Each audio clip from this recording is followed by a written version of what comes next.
Studio बानावर बिशुनगंज। आगे जाते तू छिहत्तरी वाला लगावे नालूर, आगे जाते तू छिहत्तरी वाला लगावे नालूर। खाली रिलावा बना दे लगी डलिया हल से नूर, खाली रिलावा बना दे लगी डलिया हल से नूर। आगे जतना हो औकात छौड़ी होता ने तूर, आगे जतना हो औकात छौड़ी होता ने तूर। खाली रिलावा बना दे लगी डलिया हल से नूर, खाली रिलावा बना दे लगी डलिया हल से नूर।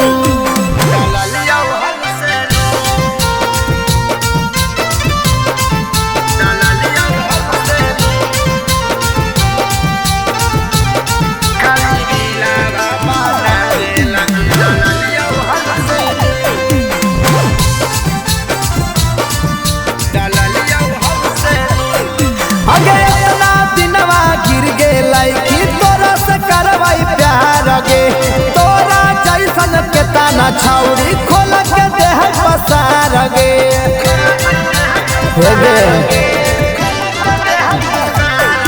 आगे इतना दिनवा गिर गेलाई कि तोरा से करवाई प्यार गे, तोरा जैसन के ताना छौड़ी खोल के देह पसार गे। आगे हमारा से ओझराई नीता मुहावा देव चूर, आगे हमारा से ओझराई नीता मुहावा देव चूर। खाली रिलावा बना दे लगी डलिया हल से नूर, खाली रिलावा बना दे लगी डलिया हल से नूर।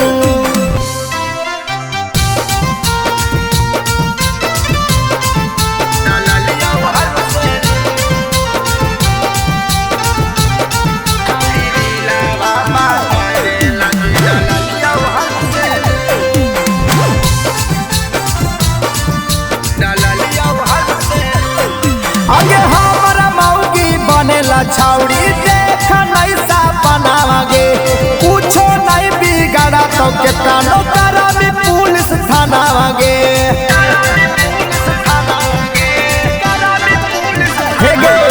आगे हमारा मौगी बनेला छौड़ी देख नहीं सा बनावागे, कुछो नहीं बिगाड़ा तो के कानो करा में पुलिस थानावागे। आगे राजा राहु सनावा राहुल हाकौ बेकसूर, आगे राजा राहु सनावा राहुल हाकौ बेकसूर। खाली रिलावा बना दे लगी डलिया हल से नूर, खाली रिलावा बना दे लगी डलिया हल से